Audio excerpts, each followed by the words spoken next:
Hello, everybody. Nick here. I'm a clinical mental health counselor in the great state of New Hampshire, but today I'm apparently feeling very mainly, or mainish.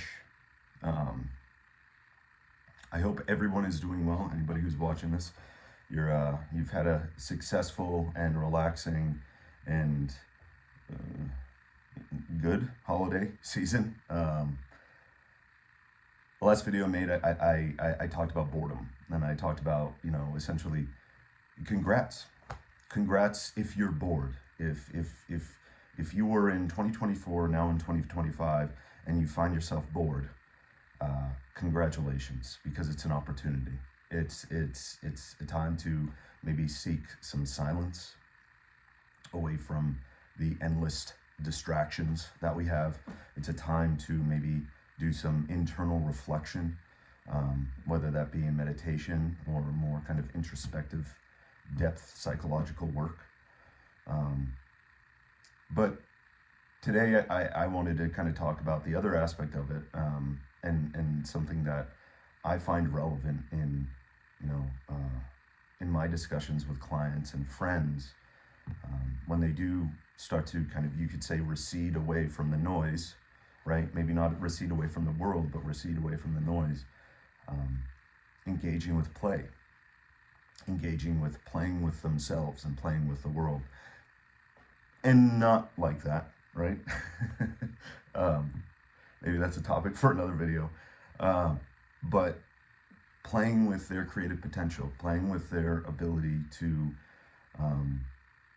sit with the aspects of themselves that might not have gotten the opportunity to play, to come to the surface and creatively express, being able to engage with those parts, being able to engage with those aspects of the psyche and those innate drives that really want to experiment creatively and really want to come out and play. Play is so important for that. It's an instinct that we don't lose. It's an instinct that is always with us.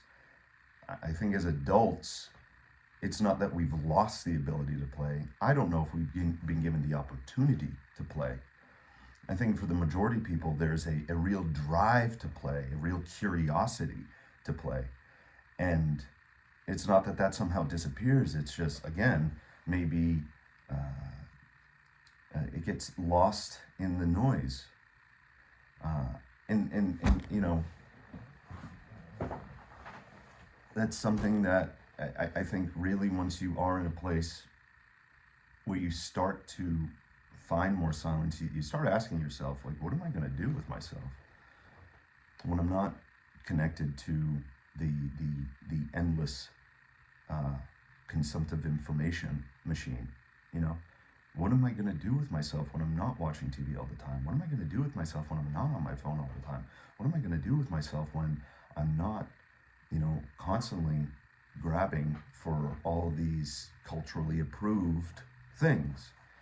And it's one thing to sit in silence. It's one thing to do that internal investigation, but part of that is expansion. Part of that is expanding your frame of reference for curiosity of what could be.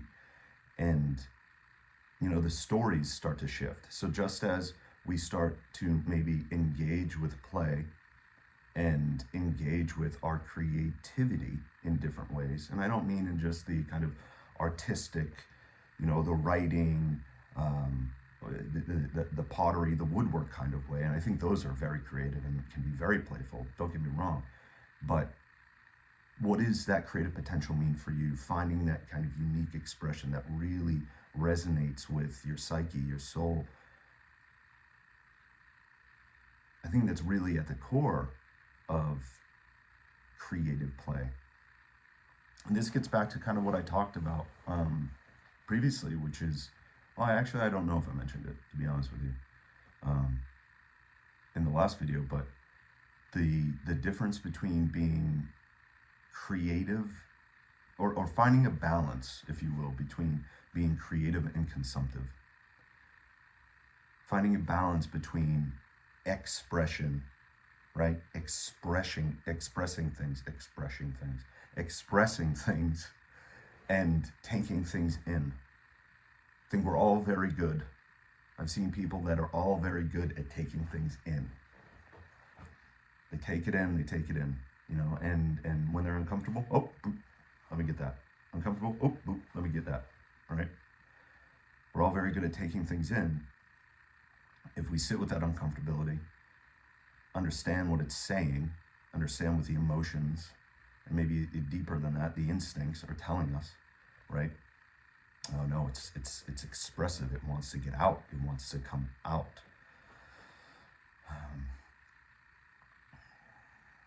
And this also has a lot to do with almost getting out of our own way. You hear that saying a lot. I need to get out of my own way. I need to stop. Maybe, you know, a lot of people say this. I need to stop overthinking and ruminating. I'm always in my head. I'm in my head. And this is where maybe creative play isn't necessarily a strictly inside here, if you want to call it that, inside your mind ideational thing. It could very much be a physical one. It could very much be one that requires you to physically express yourself. I have a client who, you know, always had this inclination. She loved musicals and she loved dancing and going on, you know, to Broadway shows and all of that. And you know, for her, it was finally coming to the realization that she needed to dance in life. You know, she needed to treat life as if it were a dance. And moving herself, and by moving herself and engaging with that kind of creative impulse, that play instinct,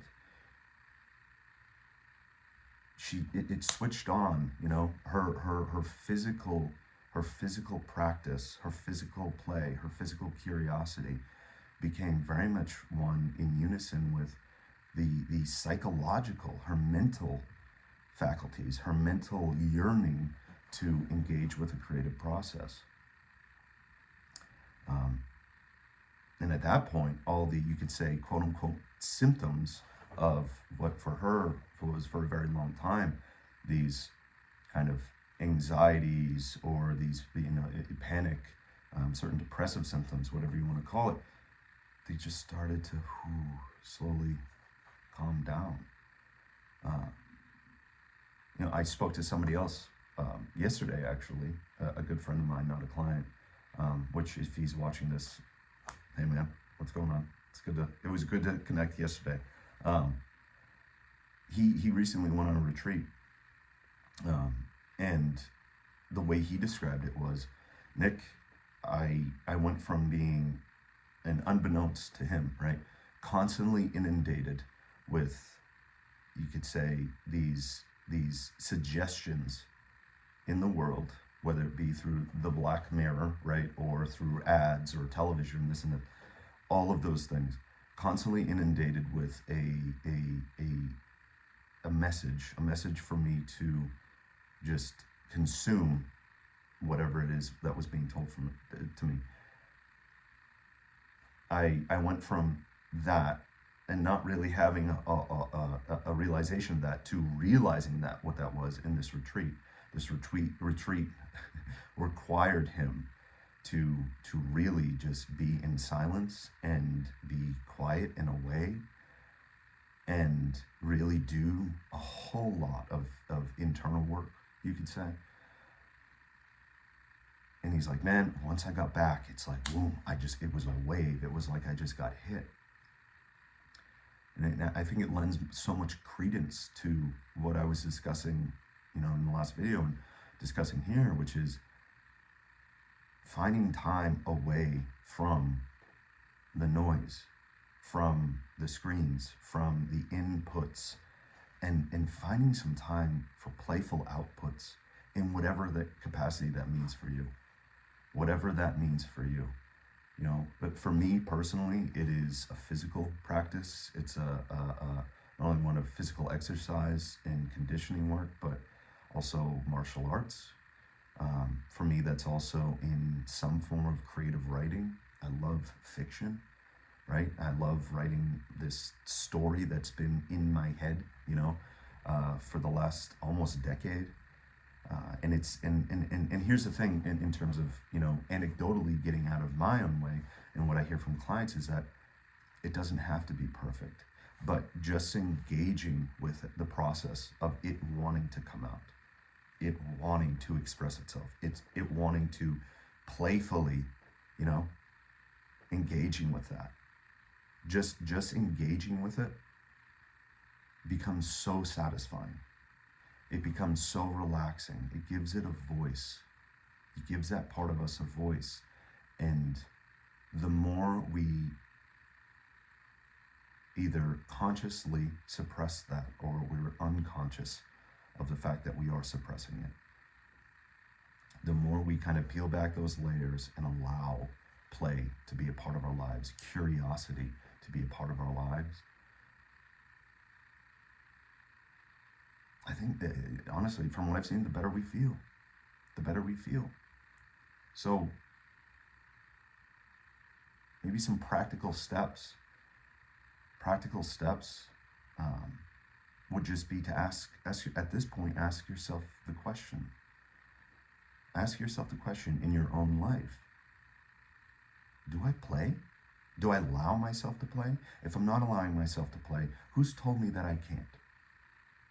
Who's given me the message that I can't play? What is it about my life in the current state that I am that I can't take up something that really, take up you could call it a hobby, but a creative practice that allows me to push the boundaries of what I know about myself? How can creative play and a creative practice allow me to maybe get out of this rut? Another point would be to maybe ask, what is it about like self-help in general right now? These ideas that somehow if you just sit down and you think about your problems, or you're sitting down in front of something and they're telling you what the problem is, what is it about that dynamic that might be part of the problem, right? Do you need more inputs? Do you need more information, let's say, in order for you to get better? Or maybe do you need to create a fulfilling output for yourself? Maybe those are some practical, kind of existential questions you could ask. Maybe they're not. Maybe they don't resonate, but maybe they do. Well, look, it's great to be doing my little creative play here as well. So I hope this was helpful. And get outside, get out and play. All right, guys, have a good one. Bye-bye.